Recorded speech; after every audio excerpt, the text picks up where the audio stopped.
ಆಗಿರುವನೆಂಬ ಕರ್ತೃತ್ವ ಇಲ್ಲದೆ ಇರುವುದರಿಂದ ಜ್ಞಾನಿ ಕರ್ಮವು ಸ್ವರ್ಗ ನರಕಾದಿ ಫಲಗಳನ್ನು ಕೊಡುವುದಕ್ಕೆ ಯೋಗ್ಯವಾಗಿರುವುದಿಲ್ಲ, ಕಿಂತು ವ್ಯರ್ಥವಾಗಿರ್ತದ ಅನ್ನುವಂಥದ್ದನ್ನ ಇಲ್ಲಿ ಈ 2ನೇ ನುಡಿ ಒಳಗೆ ಹೇಳ್ಕೊತ ಬಂದಾರ.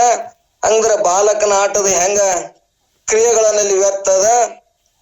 ಮತ್ತ ಇನ್ನೊಂದು ಉನ್ಮತ ಅಂದ್ರ ಇಲ್ಲಿ ಆ ಕುಡುಕನ ಉನ್ಮತ ಅಂದ್ರ ಆ ಕುಡುಕನ ದೃಷ್ಟಾಂತ ನಾವು ಹೇಳ್ಕೊತ ಬಂದೇವೆ. ಆ ಕುಡುಕ ಏನೇ ಮಾಡಿದ್ರು ಕೂಡ ಅಲ್ಲಿ ಅವ್ ಹೆಂಗ ದೇಹದ ಮ್ಯಾಗ ಪರಿವೇನೆ ಇರುವುದಿಲ್ಲ, ಹಂಗ ಇಲ್ಲಿ ಜ್ಞಾನಿ ಮಾಡಿದ್ರು ಕೂಡ ನಾ ಮಾಡ್ತೀನಿ, ದೇಹ ನನ್ ನೋಡ್ತಾರ, ನನ್ಗ ಅಸಹ್ಯ ಆಕ್ಕದ, ನನ್ನ ಯಾರ ಆಡ್ಕೋತಾರ, ನನ್ ಯಾರು ಚಲೋ ಅತಾರ ಯಾವ ಭಾವ ಇರುವುದಿಲ್ಲ. ಆ ಬಾಲಕನ ಆಟನ ಹೆಂಗ ನಿಷ್ಫಲ ಅದ, ಹಿಂಗ ಜ್ಞಾನಿನೂ ಕೂಡ ಉನ್ಮತ ಅಂದ್ರ ಜ್ಞಾನಿನೂ ಅಲ್ಲಿ ಉನ್ಮತ, ಜ್ಞಾನಿಗೆ ಉನ್ಮತ ಅಂತ ಬಾಲಕ ಉನ್ಮತ ಪಿಶಾಚಿ ಅಂತ ಹಿಂದೆ ಹೇಳ್ಕೊತ ಬಂದಾರ. ಹಂಗ ಉನ್ಮತನಗತಿ ಇರ್ತಾನ ಜ್ಞಾನಿ, ಇದ್ರೂ ಕೂಡ ಅವ್ ಯಾವುದು ಕರ್ಮಗಳ ಘಟಿಸುವುದಿಲ್ಲ ಅನ್ನುವಂಥದ್ದನ್ನ ಈ ನುಡಿ ಒಳಗೆ ಹೇಳ್ಕೊತ ಬಂದ್ರು. ಮತ್ತ 3ನೇ ನುಡಿ ಒಳಗ ಮತ್ತೆ ಶಂಕ ಮಾಡ್ತಾನ. ಏನ್ ಮಾಡ್ತಾರ? ಜ್ಞಾನಿಯ ದೇಹ ಇಂದ್ರಿಯಾದಿಗಳು ಅಜ್ಞಾನದಿಂದ ಜನ್ಮಗಳಾಗಿವೆ. ಆದ್ರಿಂದ ಜ್ಞಾನೋತ್ಪತ್ತಿ ಆದ ನಂತರ ಅಜ್ಞಾನ ನಿವೃತ್ತಿ ಆಗುತ್ತದೆ. ಅದರೊಡನೆ ಅವನ ದೇಹ ಇಂದ್ರಿಯಾದಿಗಳು ಕೂಡ ನಿವೃತ್ತಿ ಆಗಬೇಕೆಂದು ಶಂಕೆಯನ್ನು ಮಾಡಿದರೆ,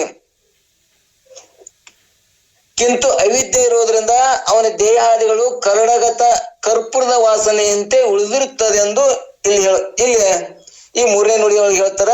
ಇಲ್ಲಿ ಪ್ರಶ್ನೆ ಏನಪ್ಪಾ ಅಂದ್ರ, ಜ್ಞಾನಿ ಜ್ಞಾನಾದಿಗಳೇ ಮತ್ತ ಅವನ್ ಜನ್ಮ ಇರಬಾರ್ದಾಗಿತ್ತಲ್ಲ ಅನ್ನುವಂಥದ್ದನ್ನ ಇಲ್ಲಿ ಪ್ರಶ್ನೆ ಮಾಡ್ಯಾರ. ಇಲ್ಲಿ ಹೆಂಗಿರ್ತದಪ್ಪ ಅಂದ್ರೆ ಇಲ್ಲಿ ನಾವು ಎರಡು ದೃಷ್ಟಾಂತ ಹೇಳ್ಕೊತ ಬಂದಾರ. ಈಗ ಹೆಂಗ ಅಂದ್ರ ಕರ್ಪೂರ ಡೆಬ್ಬಿ ಒಳಗ ಕರ್ಪೂರ ಹಾಕಿರ್ತೀವಿ, ಕರ್ಪೂರ ಡೆಬ್ಬಿಯನ್ನ ತೆಗೆದಾಗೂ ಕೂಡ ಅದು ವಾಸನ ಇರ್ತದ. ಅದು ವಾಸನ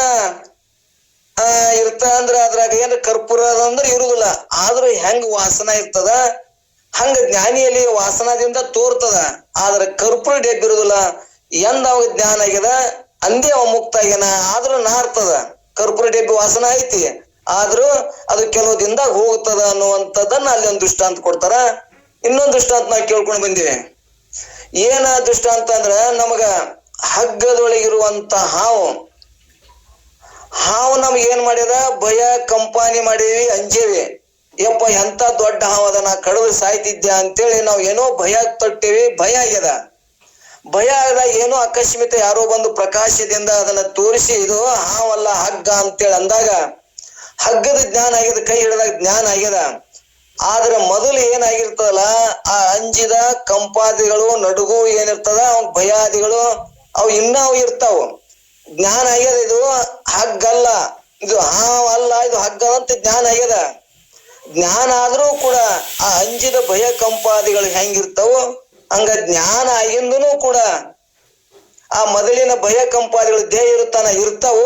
ಇದ್ರೂ ಕೂಡ ಅದರಿಂದ ಅವಾಗ ತಾನೇ ಕ್ರಮೇಣ ಹೋಗ್ತಾವ, ಏನೋ ಅಲ್ಲಿ ಭಯ ಪಡುವುದಿಲ್ಲ ಅನ್ನುವಂಥದ್ದನ್ನ ಹಿಂಗ ತೋರ್ತಾವಲ್ಲ ಜ್ಞಾನಿ. ಮತ್ತು ಈ ಜ್ಞಾನ ಆಗಿಂದು ಕೂಡ ಅವ ಕ್ರಿಯೆ ಮಾಡ್ತಾನಲ್ಲ, ಕಾರ್ಯ ಮಾಡ್ತಾನಲ್ಲ ಅಂತ ಹಿಂಗ್ ಪ್ರಶ್ನೆ ಮಾಡಿದಾಗ ಹಂಗ ಕೆಲವು ದಿನ ಇರ್ತಾವು, ಕೆಲವು ದಿನ ಇರುವುದಿಲ್ಲ. ಆ ಕರ್ಪೂರ ಡೆಬ್ಬಿ ಒಳಗೆ ಇಲ್ಲೇ ಇಲ್ಲ, ಹಗ್ಗದ ಜ್ಞಾನ ಆಗಿಂದ ಹಾವು ಇಲ್ಲವೇ ಇಲ್ಲ ಅಂದ್ರೂ ಕೂಡ ಭಯ ಕಂಪಾದಿಗಳು ಆ ವಾಸನ ಹೆಂಗಿರ್ತದ ಹಂಗಿರ್ತದ. ಅದನ್ನ ಅಲ್ಲಿ ನೀವು ಮಾಡ್ಕೋಬೇಡ್ರಿ, ಅದಕ್ಕ ಜ್ಞಾನವನ್ನ ನಂಬ್ರಿ, ಜ್ಞಾನವನ್ನ ಮಾಡ್ಕೊರಿ. ಅಪರೋಕ್ಷ ದೃಢ ಜ್ಞಾನ ಮಾಡ್ಕೊಂಡಾಗ ಇವು ಏನೇ ಆದ್ರೂ ಕೂಡ ಲೋಕ ಜಗತ್ತಿಗೆ ತೋರಿದ್ರು ಕೂಡ ನಿನ್ನೊಳಗೆ ಯಾವ ಬಾಧ ಮಾಡುವುದಿಲ್ಲ ಅನ್ನುವಂಥದ್ದನ್ನ ಇಲ್ಲಿ ನುಡಿ ಒಳಗೆ ಸ್ಪಷ್ಟ ಮಾಡ್ಕೋತ ಹೋಗ್ತಾರ. 3ನೇ ನುಡಿ ಒಳಗ ಏನ್ ಹೇಳಿದ್ರಂದ್ರ, ಕರಡಿಗೆಯಿಂದ ಕರ್ಪೂರವನ್ನು ಕಳೆದೊಡ ಪರಿಮಳೆಯುವುದು ಕರ್ಪೂರ ಮಿಪ್ಪ ಪರಿಯಂತೆ ತಿಳಿಯಲ್ ಅವಿದ್ಯ ಮುಂಟೆನಿಪುದು ನಿರವ ಆದ್ಯನೊಳಗದು ಪುಷಿ ತೋರ್ಕೆ. ಅವಿದ್ಯ ಒಳಗ ತೋರ್ತದ. ಅದು ಹೆಂಗಪ್ಪ ಅಂದ್ರ ನಿರವದ್ಯ ಅಂದ್ರ ನೊಳಗೆ ನಿರ್ದೋಷಾತ್ಮಕನಲ್ಲಿ ಅಂದ್ರ ನಿರ್ದೋಷಕ ಅಂದ್ರ ಸ್ಪಷ್ಟತೆ ಇಲ್ಲಾರ್ದಾಗ ಇದ್ದಾಗ ತೋರ್ದಂಗ ಜ್ಞಾನ ಆಗಿಂದು ತೋರ್ತದ. ತೋರಿದ್ರು ಕೂಡ ಅಲ್ಲಿ ಏನ್ ಕರ್ಪೂರ ಹೆಂಗಿಲ್ಲ, ಅಲ್ಲಿ ಹಾವು ಹೆಂಗಿಲ್ಲ, ಆ ಕಂಪಾದಿಗಳು ಇದ್ರು ಕೂಡ ನಿನ್ಗೇನು ಬಾಧ ಆಗುದಿಲ್ಲ. ಅದಕ್ಕೆ ಎಂದ ಜ್ಞಾನ ಆಗಿದೆ ಅಂದೇ ಮುಕ್ತ. ಅವು ಏನೇ ಘಟಿಸಿದ್ರು ಕೂಡ ನಿನಗೆ ಯಾವ ಕರ್ಪೂರದ ಗತ್ತೆ ನಿನಗ ಏನು ಬಹುಕ ಬೀಜ ಇರುವುದಿಲ್ಲ ಅನ್ನುವಂಥದ್ದನ್ನ ದಗ್ಧ ಬೀಜದಂತೆ ಅನ್ನುವಂಥದ್ದನ್ನ ಮತ್ತೆ ಈ ನುಡಿ ಒಳಗೆ ಅದನ್ನೇ ದೃಷ್ಟಾಂತ ಕೊಡ್ತಾರ ಅವರು. ಹೆಂಗಂದ್ರ ಪೆಟ್ಟಿಗೆಯಿಂದ ಕರ್ಪೂರ ತೆಗೆದರು ಅದರಲ್ಲಿರುವ ವಾಸನೆ ಕರ್ಪೂರವಿದ್ದ ಹಾಗೆ ತೋರುತ್ತಿರುವಂತೆ ಜ್ಞಾನದಿಂದ ಅಜ್ಞಾನ ನಷ್ಟವಾದರೂ ಅದು ವಾಸನಾ ರೂಪದಿಂದ ಕಿಂಚಿತ್ ಇದ್ದೇ ಇರುವುದು. ಅಂದರೆ ಆವರಣ ಶಕ್ತಿ ವಿಶಿಷ್ಟ ಅಜ್ಞಾನ ಅಂಶವು ನಷ್ಟವಾದರೂ ವಿಕ್ಷೇಪ ಶಕ್ತಿ ವಿಶಿಷ್ಟ ಅಜ್ಞಾನದ ಅಂಶವಿರುವುದು. ಅದರ ಮೂಲಕ ಜ್ಞಾನಿ ದೇಹಾದಿ ಇಂದ್ರಿಯಗಳು ವ್ಯವಹಾರವಾಗುವಂತೆ ಪ್ರತೀತಿ ಆಗುತ್ತದೆ ಎಂದು ತಿಳಿ. ಆದರೂ ಯಾವುದೊಂದು ದೋಷವಿಲ್ಲದ ಸ್ವಯಂ ಪ್ರಕಾಶ ರೂಪನಾದ ಆತ್ಮನಲ್ಲಿ ಈ ಅಜ್ಞಾನ ಲೇಷವು ತೋರುವುದು. ಅಂದ್ರೆ ಎಷ್ಟು ತೋರುವುದಿಲ್ಲ, ಇದು ಮಿಥ್ಯ ಅಂತೇಳಿ ಅವಾಗ ನಿಶ್ಚಯ ಆಗಿರ್ತದ. ಅಂದ್ರ ನಾನು ಸ್ವಯಂ ಪ್ರಕಾಶ ನನ್ನ ಇದೀನಿ, ನನ್ನ ಪ್ರಕಾಶದೊಳಗೆ ಇವೆಲ್ಲ ತೋರ್ಯಾವು. ಇವು ಎಲ್ಲವೂ ಕೂಡ ಹೆಂಗದಾವು? ಮಿಥ್ಯ ಅದಾವು. ದೇಹಾದಿ ವ್ಯವಹಾರಗಳನ್ನೇ ನನಗೆ ಮಿಥ್ಯ ಅಂತ ನಿಶ್ಚಯ ಆದಾಗ ಇವು ಏನು ತೋರಿದ್ರು ಕೂಡ, ಇವು ಮತ್ತ ಸ್ವಲ್ಪ ಅಜ್ಞಾನ ದೋಷಗಳು ತೋರಿದ್ರು ಕೂಡ ಅವು ಇಲ್ಲವೇ ಇಲ್ಲ ಅಂತ ಜ್ಞಾನ ಎಂದಾಗಿರ ಅಂದ ಅವು ನಿಶ್ಚಯ ಆಗಿರ್ತದ. ಅವು ಕಂಪಾದಿಗಳಾಗ್ಲಿ ಏನೇ ಸ್ವಲ್ಪ ತೋರಿದ್ರು ಕೂಡ ಅದು ನಿರ್ದೋಷದಿಂದ ಸ್ವಲ್ಪ ಅಜ್ಞಾನದ ಮತ್ತೆ ಏನೋ ತೋರಿದ್ರು ಕೂಡ ಅವು ಏನೋ ಅವಾಗ ಬಾಧ ಮಾಡುದಿಲ್ಲ. ಅವಾಗ ಎಂದ ಜ್ಞಾನ ಆಗಿದೆ ಅಂದೇ ಮುಕ್ತನದಾನ ಅನ್ನುವಂಥದ್ದನ್ನ ನಮ್ಗೆ ಇಲ್ಲಿ ಸಂಶಯ ಬರ್ತದ. ಏನು ಸಂಶಯ ಎಲ್ಲರಿಗೆ? ನಮ್ಗೆ ಏನು ಸಂಶಯ? ನಮ್ಗೆ ಜ್ಞಾನ ಆಗ್ಯದ, ಜ್ಞಾನ ಆದ್ರೂ ಕೂಡ ಇನ್ನ ನಮ್ಗತ್ತೆ ಅವನು ನಮ್ಗತ್ತೆ ಮಾಡ್ತಾನಲ್ಲ, ವ್ಯವಹಾರ ಮಾಡ್ತಾನಲ್ಲ ಅಂತ ಹಿಂಗ್ ಸಂಶಯ ಬರ್ತದ. ನಮ್ಗತ್ತೆ ಅವನು ಎಲ್ಲಾ ಮಾಡ್ತಾನ, ಸುಮಾರನು ಮಾಡ್ತಾನ, ಚಲೋನು ಮಾಡ್ತಾನ ಅಂತ ಎಲ್ಲರಿಗೂ ಸಂಶಯ ಬಂದಿರ್ತದ.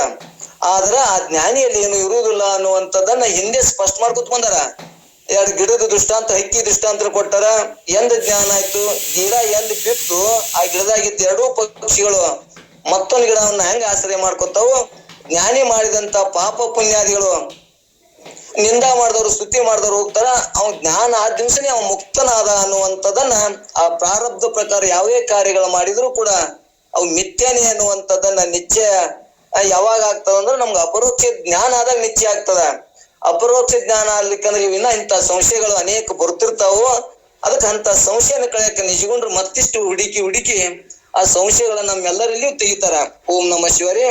ಇಲ್ಲ 4ನೇ ನುಡಿಗಳಿಗೆ ಏನ್ ಹೇಳ್ತಾರ? ವರ ಯೋಗಿಯೊಳ ತೋರ್ಪ ಕರ್ಣ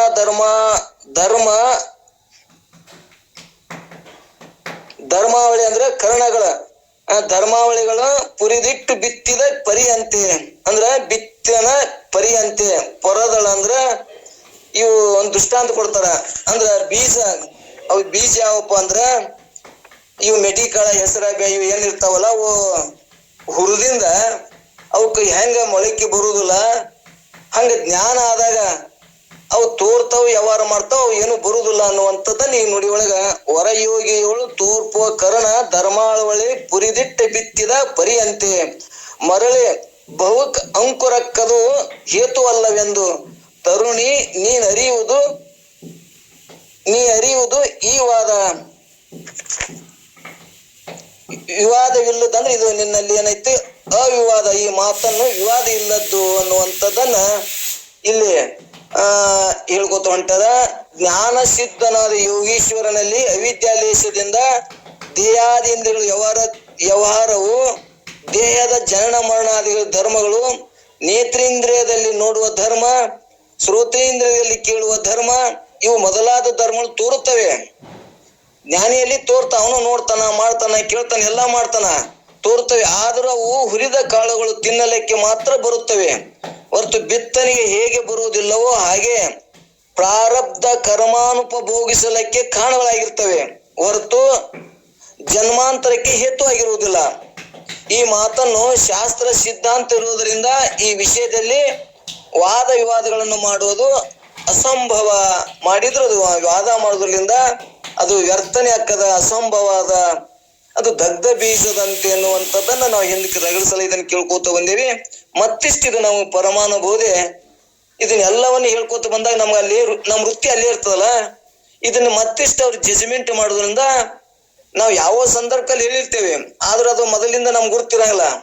ಈ ಎಲ್ಲವನ್ನು ಜ್ಞಾನದ ವ್ಯವಹಾರಗಳನ್ನ ಹೇಳ್ಕೋತ ಜ್ಞಾನ ಎಂದಾಯ್ತು ನಾನು ಎಂದ ಆತ್ಮಸ್ವರೂಪನೆ ಅಂತ ಅಪರೋಕ್ಷ ದೃಢ ಜ್ಞಾನ ಆಯ್ತು, ಅಂದೇ ಅವ ಮೋಕ್ಷವನ್ನು ಹೊಂದಿರ್ತಾನ. ಈ ಪ್ರಾರಬ್ಧ ಮ್ಯಾಗ ಕರ್ಮ ಅದು ಏನೇ ರಾಜನೂ ಆಗ್ಬೋದು, ಭಿಕ್ಷುಕನೂ ಆಗ್ಬೋದು, ಮನ್ಮಥನಂತನೂ ಇರ್ತಾನ, ಬಾಲಕನಂತನೂ ಆಡ್ತಾನ. ಮಾಡಿದ್ರು ಕೂಡ ಆ ಬಾಲಕಂದು ಹೆಂಗ ಅಲ್ಲಿ ಕ್ರಿಯಾದಿಗಳು ಫಲ ಇಲ್ಲ, ಹೆಂಗ ಅವ ವಿನೋದಕ್ಕಾಗಿ ಆಡ್ತಾನ, ಹಂಗ ಮನ್ಮಥನು ಕೂಡ ತನ್ನ ನಿಷೇಧಾಗಿ ಹೆಂಗ ಕಾರ್ಯ ಮಾಡ್ತಾನ, ಹಂಗ ಜ್ಞಾನಿನೂ ಕೂಡ ಮಾಡಿದ್ರು ಕೂಡ ಅವ್ ಯಾವ ಕರ್ಮ ವಿಧಿ ನಿಷೇಧ ಪ್ರಾರಬ್ಧ ಅನ್ನೋದು ಅಲ್ಲಿ ಮುಂದ ಬಹುಕ್ ಬೀಜ ಆಗುವುದಿಲ್ಲ ಅನ್ನುವಂಥದ್ದನ್ನ ಇಲ್ಲಿ ಸ್ಪಷ್ಟ ಮಾಡ್ಕೋತ ಬಂದಾರ. ಎಲ್ಲರಿಗೂ ಇದು ನಿಶ್ಚಯ ಆಗ್ಯದ, ಇದ್ರಾಗ ಏನು ಯಾರಿಗೂ ಸಂಶಯ ಬಂದಿಲ್ಲ. ಯಾಕಂದ್ರೆ ನಾನು ಒಳ್ಳೆ 10 ಸಲ ಹೇಳಿ ನಾನು, ಇದು ಯಾರಿಗೆ ಸಂಶಯ ಇಲ್ಲ ಅಂತ ನನಗೆ ಅನಿಸ್ತದ. ಇನ್ನು ಮುಂದಿನ ನುಡಿ 5ನೇ ನುಡಿಯನ್ನು ಹೇಳಿ ಇವತ್ತು ಮುಗಿಸೋಣ. ಜ್ಞಾನದಿಂದ ನಿವೃತ್ತಿಯಾದ ಅಜ್ಞಾನವು ಪುನಃ ಪ್ರಾಪ್ತವಾಗಬಹುದು. ಜ್ಞಾನದಿಂದ ನಿವೃತ್ತಿಯಾದ ಅಜ್ಞಾನ ಮತ್ತು ಪುನಃ ಪ್ರಾಪ್ತಿ ಆಗಬಹುದು. ಹೇಗಂದರೆ ಇಲ್ಲಿ ಮತ್ತೊಂದು ದೃಷ್ಟಾಂತ ಕೊಡ್ತಾರ. ಆ ಜ್ಞಾನ ಆಗಿಂದ ಮತ್ ದೀಪ ಆರಿಂದ ಮತ್ತೆ ಬೆಳಕು ಹಚ್ಚಿದ್ರ ಮತ್ ಜ್ಞಾನ ಹಾಕದ, ಮತ್ ಪ್ರಕಾಶ ಹಾಕದಲ್ಲ ಅಂತೇಳಿ ಇಲ್ಲಿ ಒಂದು ದೃಷ್ಟಾಂತ ಕೊಟ್ಟು ಪ್ರಶ್ನೆ ಮಾಡ್ತಾನವ. ಅದಕ್ಕೆ ಮತ್ತೊಂದು ದೃಷ್ಟಾಂತ ಕೊಡ್ತಾರ. ಜ್ಞಾನದಿಂದ ನಿವೃತ್ತಿಯಾದ ಅಜ್ಞಾನ ಪುನಃ ಪ್ರಾಪ್ತವಾಗಬಹುದು. ಹೇಗಂದರೆ ದೀಪವನ್ನು ಹಚ್ಚಲು ಮನೆಯೊಳಗೆ ಕತ್ತಲು ಹೋಗಿ ದೀಪವನ್ನು ತೆಗೆಯಲು ಪುನಃ ಆವರಿಸಿದಂತೆ, ಜ್ಞಾನವು ನಷ್ಟವಾದ ಪುನಃ ಆವರಿಸಿದಂತೆ ಜ್ಞಾನವು ನಷ್ಟವಾಗಿ ಪುನಃ ಅಜ್ಞಾನ ಆವರಣ ಉಂಟು ಮಾಡಬಹುದೆಂದು ಶಂಕೆಯನ್ನು ಮಾಡಿದರೆ ಅದಕ್ಕೊಂದು ಮತ್ತೊಂದು ದೃಷ್ಟಾಂತಿಯನ್ನು ಕೊಡ್ತಾರ.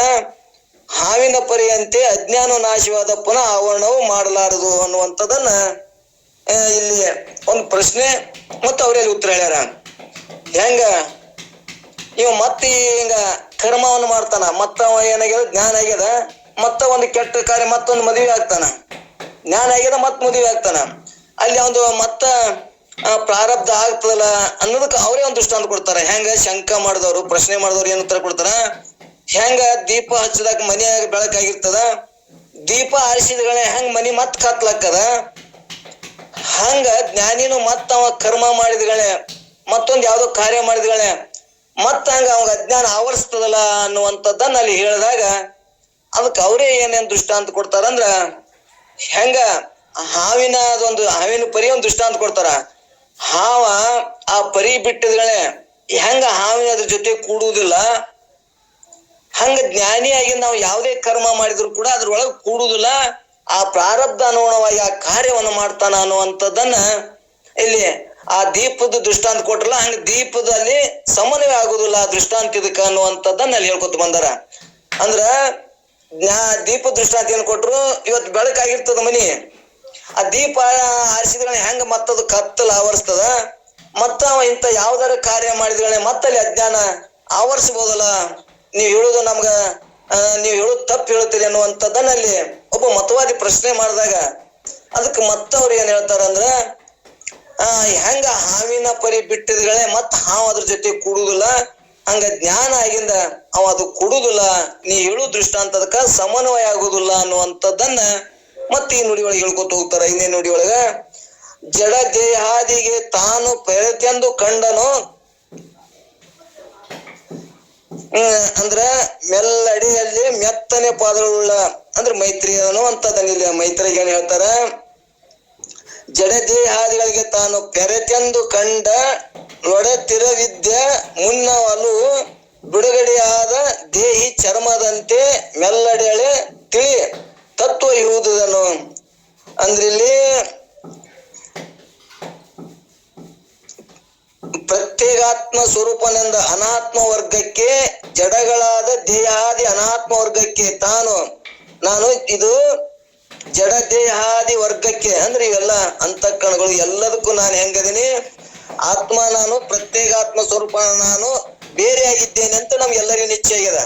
ಯಾಕಂದ್ರೆ ಅನೇಕ ಪಂಚಕರ್ಣ ಕೇಳಿವಿ, ಒಳ್ಳೆ ಅದನ್ನ ಹೇಳಿವಿ, ಚರ್ಚೆ ಮಾಡಿವಿ, ಎಲ್ಲರಿಗೂ ಅನುಭವ ಆಗ್ಯದ. ಹಂಗ ಪ್ರತ್ಯೇಗಾತ್ಮ ಸ್ವರೂಪ ತಾನೆಂದು ತಿಳ್ಕೊಂಡಾಗ, ಪೆರತೆಂದು ಬೇರೆ ಇವನೆಂದು ಕಂಡುಕೊಂಡಾಗ, ಅಪರೋಕ್ಷ ಜ್ಞಾನ ಆದಾಗ ಅವಿದ್ಯೆ ಅಜ್ಞಾನ ಏನ್ರ ನಮಗ್ ಬಾಧ ಮಾಡ್ತಾನಂದ್ರ ಅಜ್ಞಾನ ಏನು ಮಾಡುವುದಿಲ್ಲ. ಜ್ಞಾನ ಬೆಳಕಿದ್ದಲ್ಲಿ ಕತ್ಲು ಬಂದು ಏನ್ರ ಆವರಿಸ್ತಾನಂದ್ರ ಬರುವುದಿಲ್ಲ ಅನ್ನುವಂಥದ್ದನ್ನ, ಅದು ಯಾವ್ದು ಅವಿದ್ಯೆ ಇದ್ರೂ ಕೂಡ ಅದ್ರ ಕೆಲಸ ಅಲ್ಲಿ ನಡೆಯುವುದಿಲ್ಲ ಅನ್ನುವಂಥದ್ದನ್ನ ಮತ್ತ ಇದೊಂದು ದೃಷ್ಟಾಂತ ಕೊಟ್ಟು ಹೇಳ್ತಾರ. ಏನ್ ದೃಷ್ಟಾಂತ ಕೊಡ್ತಾರಂದ್ರ, ಬಿಟ್ಟಂತ ಹಾವಿನ ಪರಿ ಪುನಃ ಹಾವನ್ನು ಹೇಗೆ ಕಲಿಯಲಾರದು ಹಾಗೆ ದೇಹಾದಿ ಪಂಚಕೋಶಿಗಳಿಗೆ ಸಾಕ್ಷಿ ಸ್ವಯಂ ಪ್ರಕಾಶ ಪ್ರತ್ಯೇಗಾತ್ಮ ನಾನೆಂದು ಅಪರೋಕ್ಷ ಜ್ಞಾನವುಳ್ಳ ಪುರುಷನಲ್ಲಿ ಪುನಃ ಅವಿದ್ಯೆ ಮೊದಲಿನಂತೆ ಅನಾತ್ಮ ದೇಹಾದಿಗಳೊಡನೆ ತದಾತ್ಮ ಅಧ್ಯಾಸನುಂಟು ಮಾಡಲಾರದು. ಈ ಮಾತ 100ಕ್ಕೆ 100 ಸತ್ಯದ ಮೈತ್ರಿ ಅನ್ನುವಂಥದ್ದನ್ನ ಇಲ್ಲಿ ಹೇಳ್ಕೊತ ಬಂದಾರ. ಇಲ್ಲಿ ಮೆತ್ತನೆ ಪಾದಗಳುಳ್ಳ ಮೈತ್ರಿಯೇ ಜಡ ದೇಹಾದಿಗಳಲ್ಲಿ ಜಡಗಳಾದ ದೇಹಾದಿ ಅನಾತ್ಮ ವರ್ಗವನ್ನು ನಾವು ತಿಳಿದ ಮೇಲೆ ನಮ್ಗೆ ನಿಶ್ಚಯ ಆಗ್ಯದ. ತಿಳಿದ ಮೇಲೆ ನಾನು ಏನದೀನಿ, ನಾನು ಸಾಕ್ಷಿ ಅದೀನಿ, ಸ್ವಯಂ ಪ್ರಕಾಶನದೀನಿ, ನಾನು ದೇಹಕ್ಕೆ ನಾನು ಪ್ರತ್ಯೇಕವಾಗಿ ಹರಿತೀನಿ ಅಂತೇಳಿ ಇದು ಏನೈತಿ, ನಾ ಪ್ರತ್ಯೇಕದಿನ ಆತ್ಮ. ನಾನು ಅದ್ರಾಗ ಇದ್ರೆ ನಾನು ಹರಿಯಾಕ ಬರುದಿಲ್ಲ. ನಾನು ಒಬ್ಬನೇ ಇದ್ದು ನನ್ನ ಹರಿಯಾಕ ಬರ್ತಾನಂದ್ರ ಬರುದಿಲ್ಲ. ನಾನು ಈ ದೇಹಕ್ಕೆ ನಾನು ಪ್ರತ್ಯೇಕ ಇದೀನಿ ಅಂತೇಳಿ ದೇಹಾಧಿಕಾರಿಗಳನ್ನ, ಪಂಚಕೋಶಗಳನ್ನ, 3 ಅವ್ಯವಸ್ಥೆಗಳನ್ನ, 3 ಜೀವರಗಳನ್ನ ಎಲ್ಲವನ್ನು ನಾನು ಅರಿತೀನಿ ಅಂತೇಳಿ ಇದು ಹೆಂಗದ, ಇದು ಅರುಸುತ್ತದ. ನಾನು ಅರಿತೀನಿ ಅಂತೇಳಿ ನಾ ಪ್ರತ್ಯೇಕವಾಗಿದ್ದೀನಿ. ಈ ದೇಹಾದಿ ಕಾರ್ಯಗಳನ್ನ, ಪ್ರಾರಬ್ಧನ ಎಲ್ಲವನ್ನು ನಾನು ಅರಿತೀನಿ ಅಂತ ತಿಳ್ಕೊಂಡು ನಾನೇನದೀನಿ, ಪ್ರತ್ಯೇಕ ಆತ್ಮ ಅದೀನಿ ಅಂತ ಹಿಂಗ್ ತಿಳಿದವರಿಗೆ ಇವು ಏನ್ರ ಬಾಧೆ ಆಗ್ತದನು ಅಂದ್ರ ಜ್ಞಾನ ಎಂದಾಗ್ಯದ ಅಂದೇ ಅವ ಮುಕ್ತನದನ ಅನ್ನುವಂಥದ್ದನ್ನ ಹಿಂಗ ನಮ್ಗೊಂದು ನುಡಿ ಮುಖಾಂತರ ನಿಶ್ಚಯ ಮಾಡ್ಕೊತ ಬಂದ್ರ ಈ ಅವಿದ್ಯೆ ಮೊದಲಿನಂತೆ ಅನಾತ್ಮ ದೇಹಾದಿಗಳೊಳಗ ಅವ ಕೂಡುದಿಲ್ಲ. ಇದು ಅನಿತ್ಯದ, ಇದು ಹೆಂಗದ, ಇದು ತೋರಿ ಅಡಗ್ತದ, ಇದು ಪರಪ್ರಕಾಶ ಉಳ್ಳದ್ದದ. ನಾನು ಏನದೀನಿ ಆತ್ಮ, ನಾನು ಇದನ್ನ ಪ್ರತ್ಯೇಕವಾಗಿ ಅರಿತೀನಿ, ನಾನು ಸ್ವಯಂ ಪ್ರಕಾಶ ಉಳ್ಳವದನಿದ್ದೀನಿ. ಇದು ಪರಪ್ರಕಾಶದಿಂದ ಇದು ತೋರ್ತದ.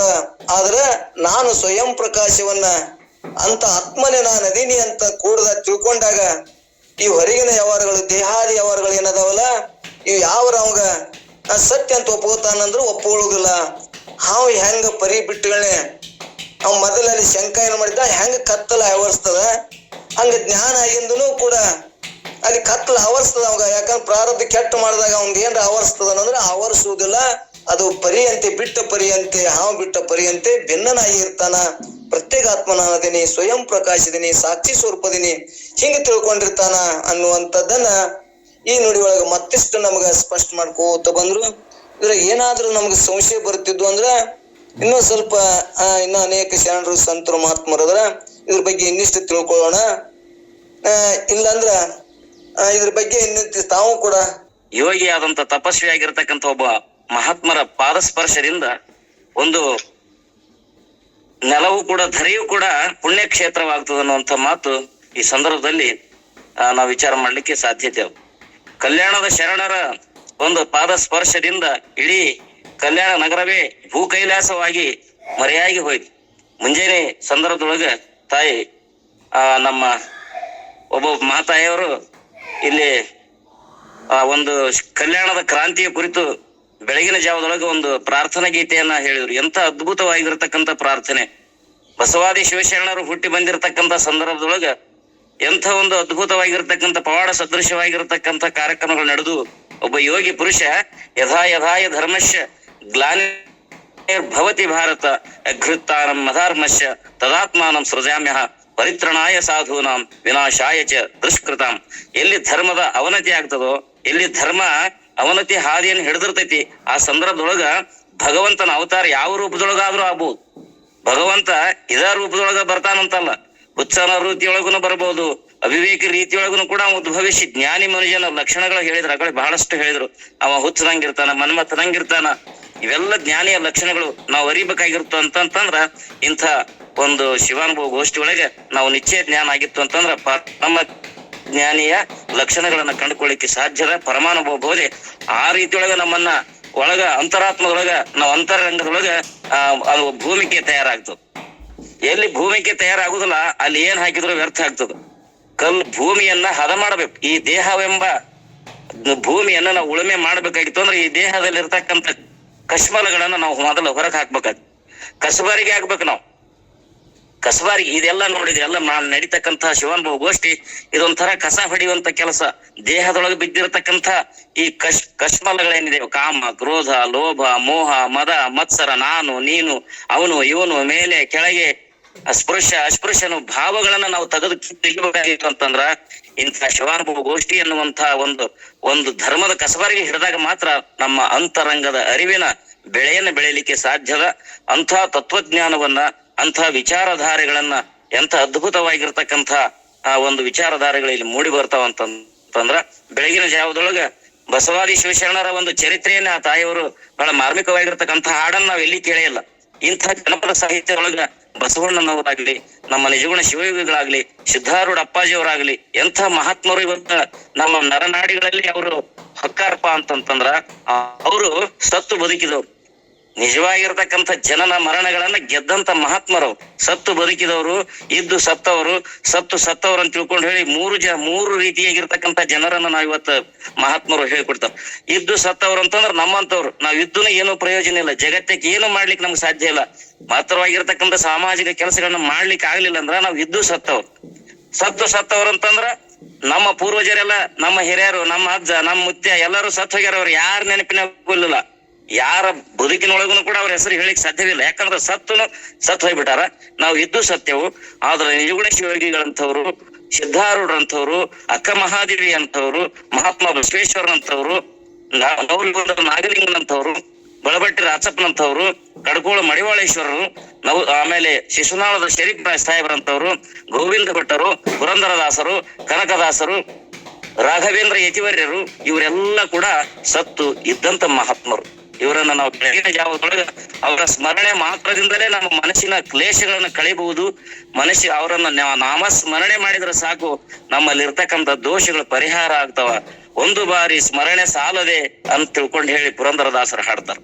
ಒಂದು ಬಾರಿ ಸ್ಮರಣೆ ಸಾಲದೆ, ಒಂದೇ ಒಂದು ಸಲ ಆದ್ರೂ ನಾವು ಆತ್ಮತೃಪ್ತಿಯಿಂದ ನಾವು ಶಿವನಾಮ ಸ್ಮರಣೆಯನ್ನ, ಹರನ ನಾಮಸ್ಮರಣೆಯನ್ನ, ಗೋವಿಂದ ಅನ್ನುವಂಥ ಯಾವುದೇ ಆಗಲಿ, ನಾಮ ಹಲವು, ದೇವನೊಬ್ಬ ನಾಮ ಹಲವು, ಯಾವುದೇ ರೀತಿ ಒಂದಾಗ್ಲಿ ನಾವು ಆತ್ಮ ಸಂತೋಷದಿಂದ, ತನುಮನ ಭಾವನೆಯಿಂದ ಭಗವಂತನ ನಾಮಸ್ಮರಣೆ ಒಂದೇ ಸಲ ಸಾಕು ನಾವು ನೆನೆಸಿಕೊಂಡೇವಪ್ಪ ಅಂತಂದ್ರ ನಮ್ಮ ಜನ್ಮಾಂತರಗಳಲ್ಲಿ ಮಾಡಿರ್ತಕ್ಕಂಥ ಕರ್ಮಾದಿಗಳ ಲೋಪದೋಷಗಳೆಲ್ಲ ಪರಿಹಾರವಾಗಿ ಭಗವಂತನ ಅಂತಃಕರಣದ ಶಕ್ತಿ ಭೂಮಿಗೆ ನಮ್ಮ ಹೃದಯ ಕಮಲದೊಳಗ ತೆರಿತೈತಿ ಎನ್ನುವಂತ ಮಾತನ್ನ ಈ ಸಂದರ್ಭದಲ್ಲಿ ಹೇಳಿಕೆ ಇಷ್ಟಪಡ್ತೀನಿ.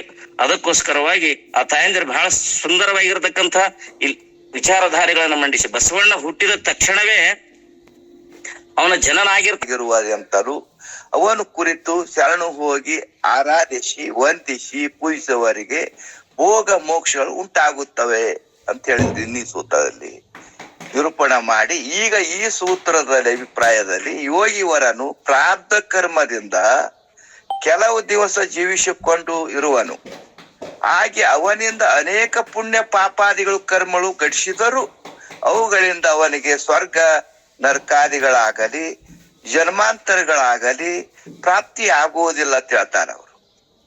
ಕಿಂತು ಒಂದ್ಯಾಸ್ತ್ರೀ ಸಂಭೋಗದಂತೆ ವ್ಯರ್ಥವಾಗುತ್ತದೆ.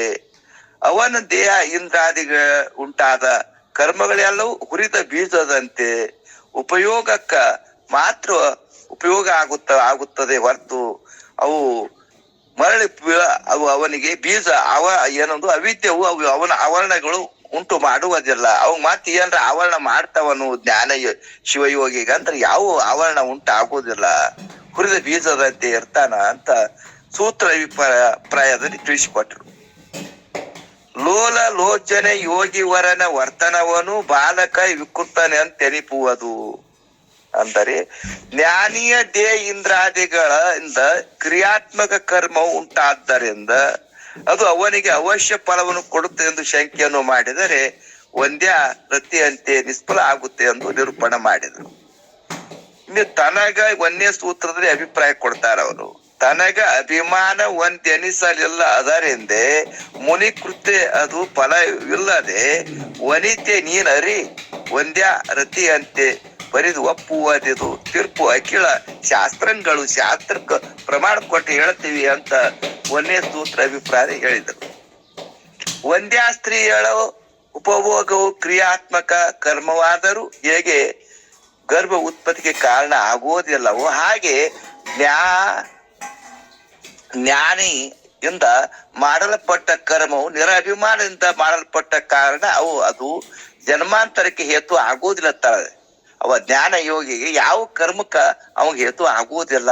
ಈ ಮಾತು ನಾನು ಹೇಳುವುದಿಲ್ಲ, ಕಿಂತು ಅನೇಕ ಶಾಸ್ತ್ರ ಹೀಗೆ ಪ್ರತಿಪಾದನೆ ಮಾಡ್ತೇವೆ. ಶಾಸ್ತ್ರ ಸಮ್ಮತ, ಗುರು ಸಮ್ಮತ, ವೇದ ಸಮ್ಮತದಪ್ಪ ನಾವ್ ಹೇಳ್ತೀವಿ ಅಂತ ಇಲ್ಲಿ ಸೂತ್ರ ಅಭಿಪ್ರಾಯ ಹೇಳಿದ್ರು ಅವರು ಒಂದೇ ನುಡಿಯಲ್ಲಿ.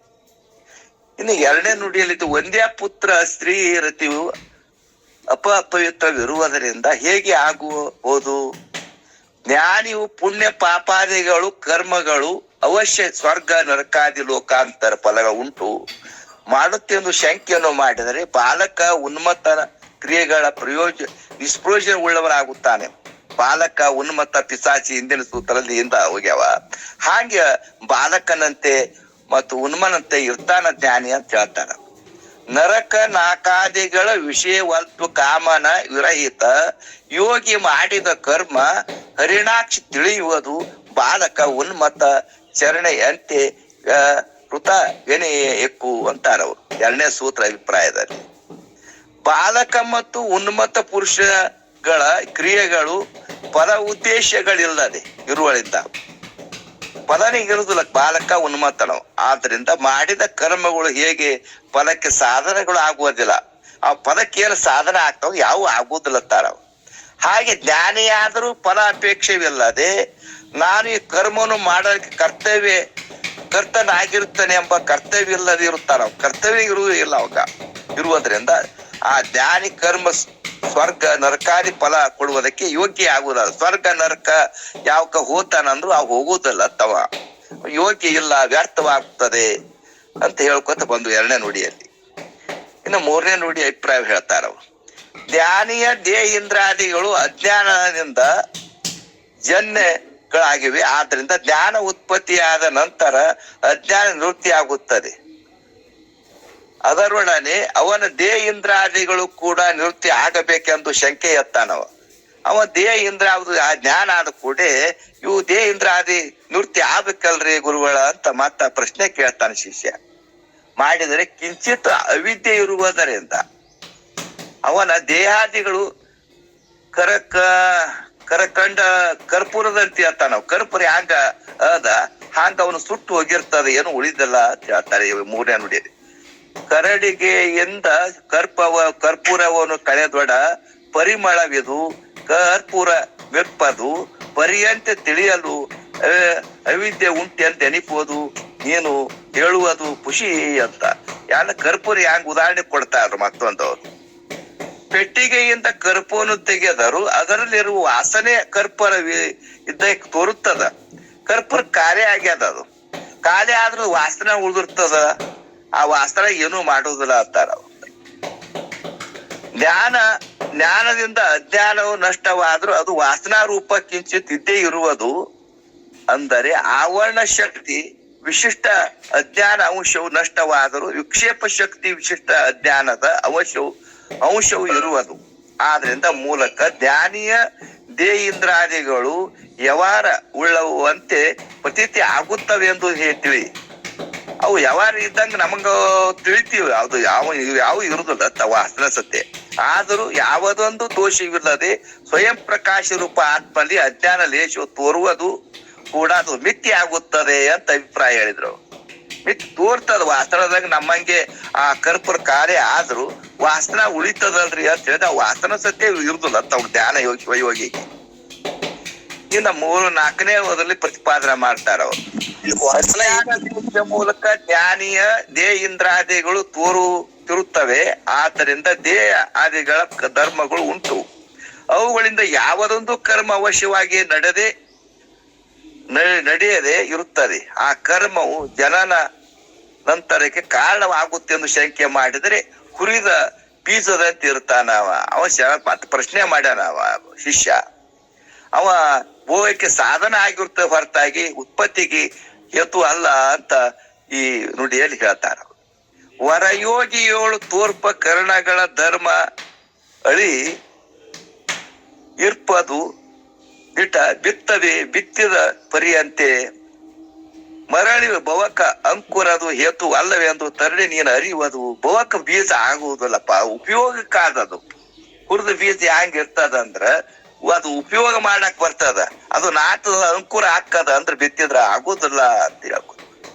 ಜ್ಞಾನ ಸಿದ್ಧನಾದ ಯೋಗೇಶ್ವರನಲ್ಲಿ ಅವಿದ್ಯೆ ಲೇಷದಿಂದ ಇಂದ್ರಾದಿಗಳ ವ್ಯವಹಾರವು ದೇಹದ ಜನನ ಮರಣಾದಿಗಳ ಧರ್ಮಗಳು, ನೇತ್ರಾದಿಗಳಲ್ಲಿ ನೋಡುವ ಧರ್ಮವು, ಈ ಸ್ತೋತ್ರಾದಿಗಳಲ್ಲಿ ಕೇಳುವ ಧರ್ಮವು, ಇವು ಮೊದಲಾದ ಧರ್ಮವು ತೋರುತ್ತವ.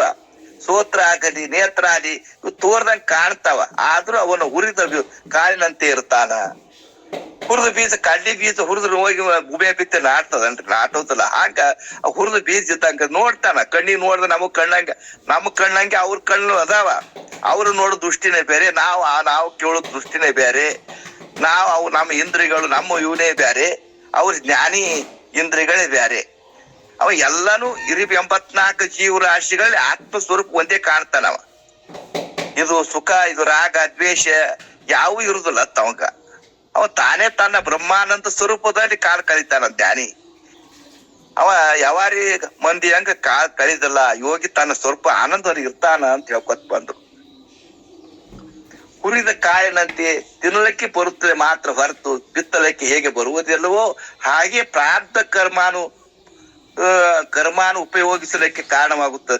ಕರ್ಮಾನುಸಾರವಾಗಿ ಕಾಣ್ತದ ಹೊರತು ಜನ್ಮಾಂತರಕ್ಕೆ ಜನ್ಮ ಕೊಡುವುದಿಲ್ಲ ಹೇತು ಇಲ್ಲ.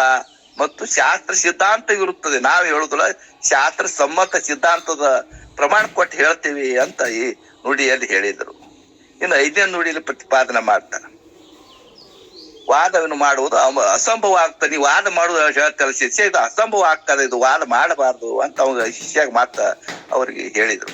ಇನ್ನು ಜ್ಞಾನ ಸಿದ್ಧನಾದ ನಿವೃತ್ತಿಯಾದ ಜ್ಞಾನವು ಪುನಃ ಪ್ರಾಪ್ತ ಆಗಬಹುದು.